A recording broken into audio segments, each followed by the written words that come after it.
আসসালামু আলাইকুম সুপ্রিয় দর্শক সকলকে জানাই আরজুন মিসকান পেজে সকলকে স্বাগতম। তো এই মুহূর্তে বিশ্ব ওরস শরীফ 2025 জাকির মঞ্জুরের যে গোশালা রয়েছে, যেখানে এই গোশালা থেকে আমি আপনাদের সাথে আরজুন মিসকান আছি। তো আপনারা দেখতেছেন যে ওরস শরীফের যে প্রথম দিনে কিন্তু এখানে লক্ষাধিক গরু কিন্তু আমরা দেখতে পাচ্ছি। পিছনে কিন্তু বড় বড় যে গরুগুলো রয়েছে, এখানে কিন্তু প্রথমে সারিতে কিন্তু বড় বড় গরুগুলো কিন্তু এখানে রয়েছে।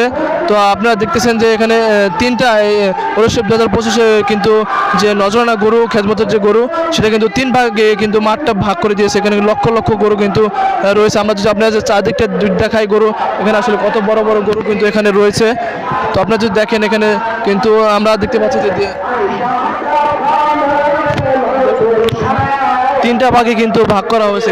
এখানকার গরু যে রয়েছে নজরানা গরু, তারা কিন্তু তিনটা ভাগে কিন্তু এখানে ভাগ করা হয়েছে। আমরা যদি দেখি, এখানে কিন্তু বিভিন্ন জাকির ভাইরা কিন্তু এখানে যে ওরস শরীফের যে গরু, তারা কিন্তু দেখার জন্য কিন্তু তারা ভিড় জমাচ্ছেন।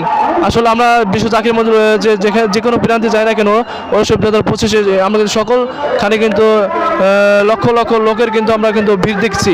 জনসমুদ্রে কিন্তু ওরস শরীফ 2025 কিন্তু পরিণত হয়ে গেছে। আমরা যদি আপনাদের দেখাই যে ওরস শরীফের যে কতগুলো গরু আছে, আসলে এটা গুণে বলা সম্ভব নয়। এখানে কিন্তু লক্ষাধিক গরু, কিন্তু 2 লক্ষ প্লাস গরু হবে এখানে। এইতে ওরস শরীফ 2025 গরু কিন্তু তিনটা ভাগে ভাগ করা হয়েছে, যেখানে